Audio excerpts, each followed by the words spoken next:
एक आईपीएल में 2 बार बारिश से मैच धुल गया हो, रद्द हो गया हो, ऐसा सुना होगा आपने भी, हमने भी।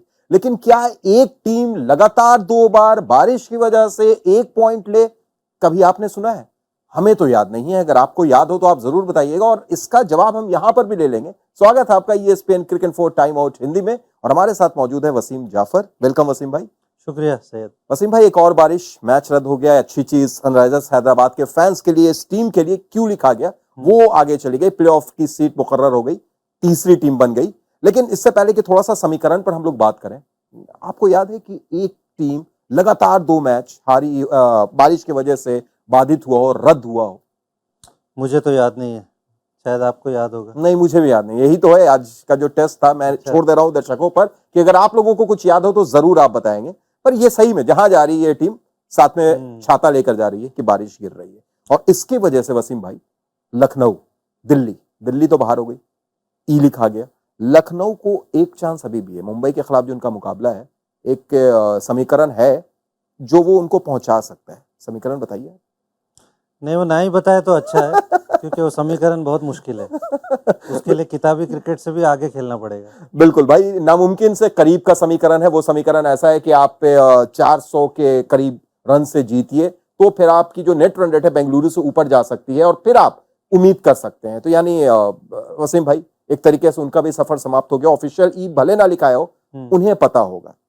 हैदराबाद थोड़ा सा खुश होगी कि चलो बगैर जीते हुए पहुंच तो गए, और उनके पास एक मौका भी है अब कि टॉप 2 में भी जा सकती है अगर वो अपना आखिरी मुकाबला जीत जाती है, और राजस्थान अपना आखिरी मुकाबला कोलकाता से हार जाती है। मुझे लगता है कि सनराइजर्स थोड़ा सा शायद डिसअपॉइंटेड होगा, क्योंकि अगर ये मैच वो जीत जाते, क्योंकि गुजरात ऐसे ही टूर्नामेंट से बाहर है, इसके बाद उनको पंजाब से खेलना है, वो भी टूर्नामेंट से बाहर है, तो उनके पास अपॉर्चुनिटी थी कि वो नंबर 2 पे पहुंच सकते थे। तो शायद एक तरह से अगर दोनों ही टीम की हम बात करें तो शायद सनराइजर्स थोड़ा सा डिसअपॉइंटेड होगा कि ये मैच नहीं हुआ, क्योंकि यहाँ 2 पॉइंट मिलते, अगला अगर 2 पॉइंट मिलता तो नंबर 2 पे पहुंच सकते हैं। वो अभी भी पॉसिबिलिटी है, लेकिन उसके लिए आरआर को हारना होगा केकेआर के सामने।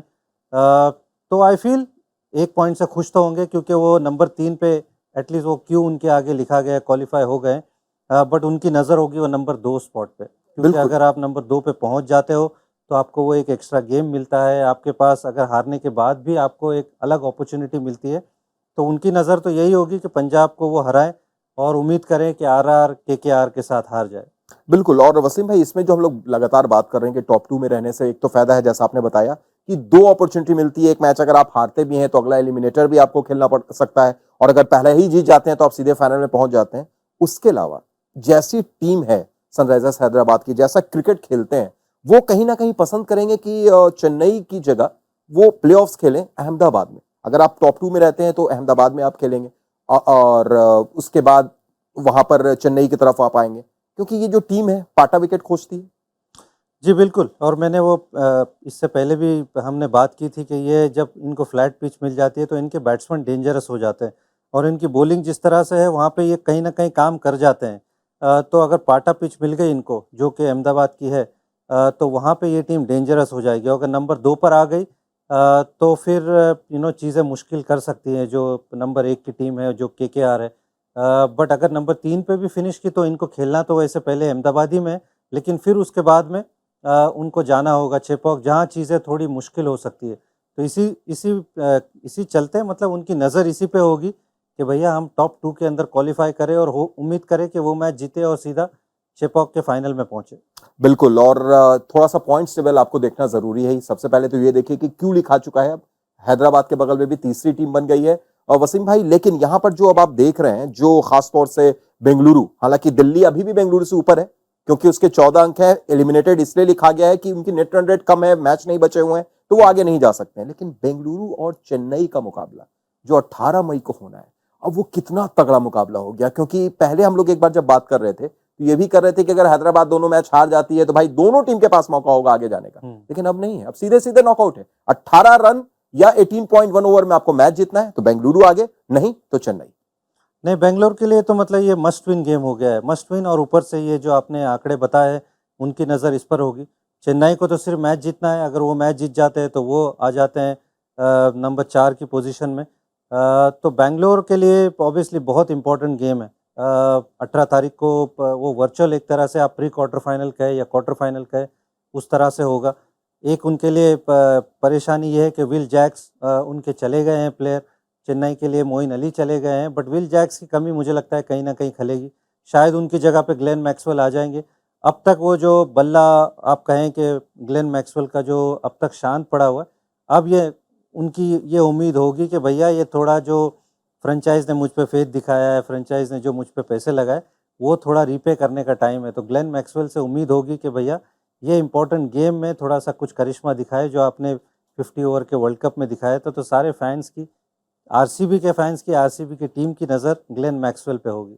बिल्कुल। और वसीम भाई, कुछ दुआओं का भी साथ लेना होगा बेंगलुरु को। मैं इसलिए भी कह रहा हूं कि जो एक प्रेडिक्शन है 18 मई का, वो भी बहुत अच्छा नहीं है। बारिश का प्रेडिक्शन, वहां पर बारिश की संभावना बताई जा रही है, और जो समय है वो भी 7 बजे से रात 11 बजे तक मूसलाधार बारिश है। तो अगर ऐसा होता है तो थोड़ी सी दिक्कत है। लेकिन दूसरी तरफ एक उनके तरफ लक ऐसा है, यही 18 मई का, कि कभी भी आईपीएल में ये टीम 18 मई को हारी नहीं है। तो दुआओं का साथ लक किधर जा रहा है?